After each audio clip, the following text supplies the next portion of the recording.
Unreleased albums. You are not supposed to have this. I'll hold on to it for educational purposes. The eventual fate for a lot of projects, from the inception to staying incepted. Albums take a while to make and go through a lot before a release happens, but sometimes things come up, plans change, boys fall out, and what should have been here to stay is lost for good. And in this video, we're gonna go through some of these crazy cases and work our way up from the tame to the insane in the membrane, as well as show you an unreleased album actually saving someone's whole career. I am not kidding. And if you end up enjoying this video, then consider subscribing. It means a ton. Anyways, let's get into this.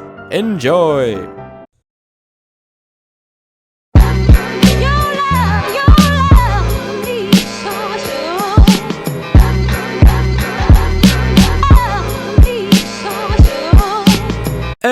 I'm back, baby. It's been too long. Unless you're watching these back to back, then not so much. These last few months are crazy, man. Bunch of personal stuff with me, Kanye Wildin, losing Takeoff, like there was just no breaks. I actually wanted both of these videos out in September. Can you believe that? But it doesn't matter because we're here now. We're looking at unreleased albums today. Artists announcing projects just to put them on the back burner, and guess what? They get fried. But fried not. That's what I've gathered from an unlikely source.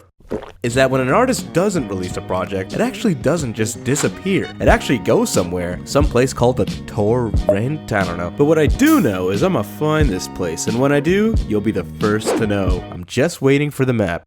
What, you thought it was just something flashy for the thumbnail? No, we're actually doing this. This is real. When it comes to unreleased or lost media, you can find it everywhere. From TV shows to movies or commercials, it's always jarring to lose something that you know exists. Maybe it was revealed and pulled back, maybe it was shown once or never at all. And in the world of music, it's no different. Unreleased albums are a true anomaly from conception to deletion. Artists dedicating countless of hours to something that will just never come out. You'd be great here. Of course, they don't know that until they know that. Making an album is hard stuff. So many things have to line up, and if one thing gets done, the domino begins. That's basically what happens when collab albums don't collab. Look at J. Cole and Kendrick, Chance and Gambino. 1629, is that your pin or something? It's like, yeah, I'll see you later, let's keep working. Last online 10 years ago. There's lots of ways things go unreleased, from missed deadlines, external events, or internal conflicts, to loss of motivation, too much pressure, things just not coming together the way you wanted. Many things can be the reason, but it usually ends in either two ways. Either they stop working and the project becomes shelved, maybe come back to it, maybe not, or they continue the work and transform it into something else entirely, and that ends up releasing instead. Artists reworking unreleased stuff from music ideas into new songs for later projects is more common than you think. It just saves time. And if it doesn't, well then it's time to go hunting. The Weeknd has tons of unreleased stuff, random songs and demos finding their way online, some for projects, some not. But in 2018, he actually said he worked on another album before breaking up with Selena Gomez, which in his words, quote, was more upbeat but will never see the light of day. Ouch. Maybe some stuff got repurposed for After Hours, but who knows? Well, he does. Some unreleases are in a weird state where they were heard but under certain conditions, like a listening event and changing stuff after. Rapper Yasin Bey, formerly known as Mos Def, did an art exhibition for his project Negus back in 2019. Yeah, I took the spelling bee. Where the only way to hear it was if you attended his exhibit, listening on these on-site earphones. That was and still is the only way to hear this thing, as it hasn't been officially released in any way since. Next you're gonna tell me the Black Star sequel's behind a paywall or something. Sure, buddy. And have you ever wanted to hear an album made entirely out of household objects? Well, fans of Pink Floyd in 1974 did, but also got kitchen shelved with their unreleased album.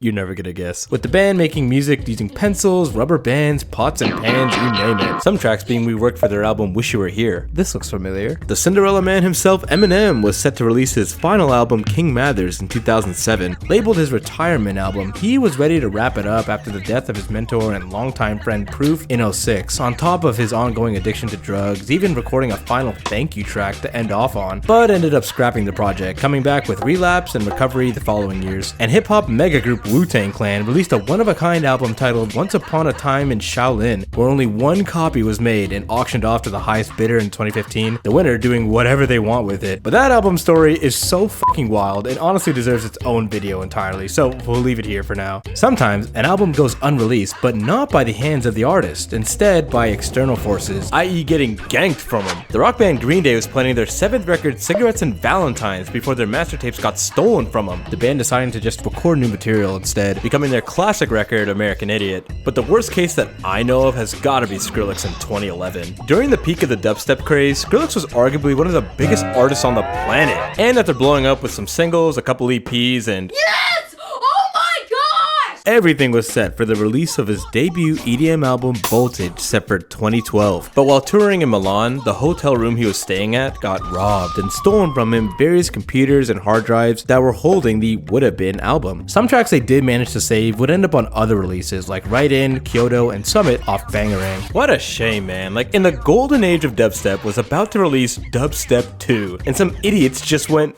you ever played Payday? Now, we can't mention unreleased albums without mentioning two of the biggest in recent memory across the past decades, at least in hip-hop, those being Dr. Dre's Detox and Kanye West's Yandhi. We have come full circle. Starting off, we have, of course, the new holy grail of Kanye and releases, probably the most infamous at this point. Now, Big Kanye is no stranger to unreleases, or controversy at this point. It's like the more I delay this video, the deeper he goes. Am I the puppeteer? At this rate, if I delay it any further, he'll be saying corporate logos really are the way of the future. Luckily, this is a Kanye West album and not a Ye album, so we're good. I think. Anyways, the first time we laid eyes on this bad boy was all the way back in 2018 with this tweet he posted showing an early version of Hurricane, at the time titled 80 Degrees. It is getting a little steamy. And with the Wyoming sessions wrapped up, help from his peers, and finished up lyrics, this was shaping to be a landmark new album. But as the great saying goes, history do be repeating. Tracks getting leaked, rescheduled dates, and as Kanye would say himself,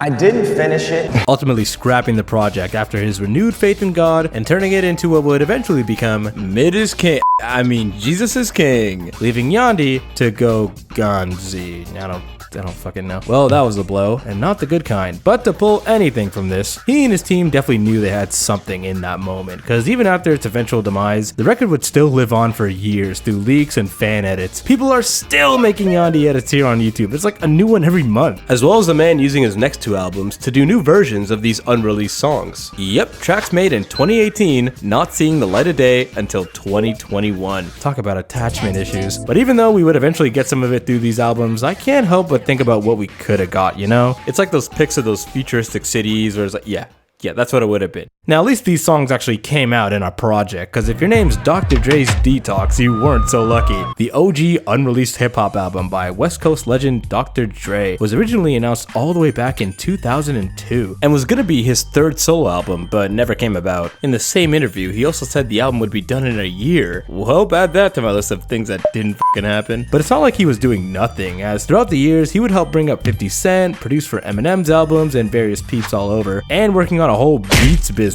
but no word on his musical child. That was until 2009, when he announced he was finally tackling this thing head on and might actually release in the next few years. Prepare the merchandise! Because with him and Jimmy Iovine's new Beats company taking off, and in demand from his peers, fans, and businesses alike, a new album to help promote these companies seemed like a no-brainer. And with him releasing singles, collabing with friends, and a fucking Dr. Pepper commercial, we almost had it! The closest we've ever gotten to this album was in 2010 to 2011 with two singles, being 2010's Kush and 2011's I Need a Doctor, featuring Eminem and Skylar Grey, as both tracks were supposed to be on Detox. But with both getting leaked before release, I could only imagine that dampened the Doctor's spirits a bit. Didn't hurt the sales though. Dre is known to be a perfectionist when it comes to his work, only releasing stuff he deems to be something really special. But with him always focusing on bringing others up, managing companies, and movies, his music ultimately took a backseat. And when it came time for a project, we got 2015's Compton. But rumors of Detox always seems to bubble back up when Dre talks about new music. With how long this thing's been in the works, this better have at least 100 songs on it. I want no less!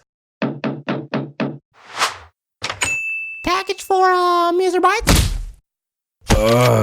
He just keeps doing it. Whatever, is this it? It is the map. You know, to the torrent. You forget about it already? It's only been 9 minutes. A little more crusty than I'd like, but I can finally get going. Should be fun. Also, I didn't ask in the intro, but let me know of any unreleased albums or stuff you guys know about in the comments. If you couldn't tell, I'm more of a hippity hop guy, but obviously there's rock and EDM stuff like Jimi Hendrix or Eros by Deftones, but come on, I'm here to give you the gems. Wouldn't you want to hear about this unreleased Shaq record instead? Titled Shaquille O'Neal Presents His Super Friends, Volume 1, a would-have-been super album featuring tons of heavyweights that was scheduled to come out on, get ready for this, September 11th, 2001. And Jay-Z beat him to it. You having fun yet? I'm having fun. Let's keep going. Now, we've looked at unreleased albums, but what do you do when an album is technically unreleased, but is out? Makes perfect sense. Albums that were supposed to come out never did officially, but still found their way into the public somehow, usually through leaks. So remember earlier I mentioned Mos Def's art project? Well, if that was crazy to you, let me tell you, he wasn't even the first to do it. I think that's this guy. His album titled Music for Supermarkets, made in 1983, that was made for a grocery store art exhibit. Just beautiful. There was one copy made of this, sold to the highest bidder, and was played on radio one time. They then proceeded to burn the master tapes in public. Holy shit. Anything for art. It's like the first Vaporwave album. 50 Cent is a crazy one, as his debut album, Get Rich or Die Tryin', was not his original debut. That title belongs to Power of the Dollar, which was coming out with Columbia Records in 2000. The label had plans to release it, but after he got hit in a 9-shot shootout, the label had no plans to touch this thing, leading to the album getting leaked and him being dropped. A similar case happened with Compton rapper Yo-Yo, a female MC being the protege of Ice Cube, and 4 projects in, she was set to release her 5th and final album, Ebony, in September of '98, but didn't happen due to, get this, her features not being able to work with her technically due to contracts at her label. Bruh. Right before it got pulled, promo copies were already sent out but quickly recalled, and to this day, the album remains unreleased. Technically. Want one more? Virginia hip-hop duo Clips, consisting of Pusha T and his brother No Malice, at the time named Terrar and Malice, were set to release their debut album exclusive audio footage, with production from rising producers The Neptunes. Sure was exclusive, alright. It had one single, being The Funeral, that didn't do the greatest, and their label, Elektra Records, making them shelve the project, and shortly after, just deciding to pull a Frozen. And for the next 2 decades, the album would be bootlegged to hell. Literally, nothing happened for like 20 years. But unlike Yo-Yo, this one does get a happy ending, as in 2020, The Funeral was released online, and on May 2nd, 2022, the album was officially released on streaming. The Lord was willing. Alright! You've been waiting long enough. I now present to you the man whose whole career got saved from an album he never even released. Please welcome... Who the... His name's Bilal? Like, hello? No? Tell me, what would you do if you had an album you made that you and your peers liked a lot, but your label said nah? But instead of scrapping it, you kept working on it, but your label kept saying no. Well, that's exactly what happened to R&B artist Bilal back in 2006 with his second album titled Love for Sale, an experimental R&B album he was working on for 5 years straight. The back and forth from his label didn't help either, but in the end, the cavemen finally caved, and with the release date in sight, Love will finally be for sale. Is what I would have said if it went down like that. But as stated previously, history do be fucking with you, cause out of nowhere, after this 5-year battle, right as it was about to release, the unfinished album gets leaked online in full and proceeds to spread like a good game of Plague Inc. His label, using that as the excuse to shelve this project once and for all, doubled down and dropped him from the label, causing him to actually consider retiring from music altogether. But something truly unexpected happened as the album, in its leaked form, started to gain a following online and was critically acclaimed by fans and critics alike. And all this attention started getting him eyes from blogs and venues wanting him to perform this new material. And he did, using this as an opportunity to change his whole music style, getting the attention of top tier music performers like Jay-Z, changing his whole game, and later working with guys like Kendrick and Mac Miller. Nowadays, he does his own thing, writing for himself and for others. And all of this from an album that was getting pelted on every step of the way. The Lord was willing. Wow, that story was crazy. You know, some people think it was the label that leaked the album on purpose as an excuse to shelve this record once and for all. But come on, this is a record label we're talking about. That would be nefarious. So if I learned anything, is that there's many ways something can go unreleased. 2, don't you just love record labels? I sure do. Matter of fact, I'm getting signed today. Then across all the cases in this video, it's kind of inspiring, as even if something goes unreleased, if it's meant to be heard, it'll be heard.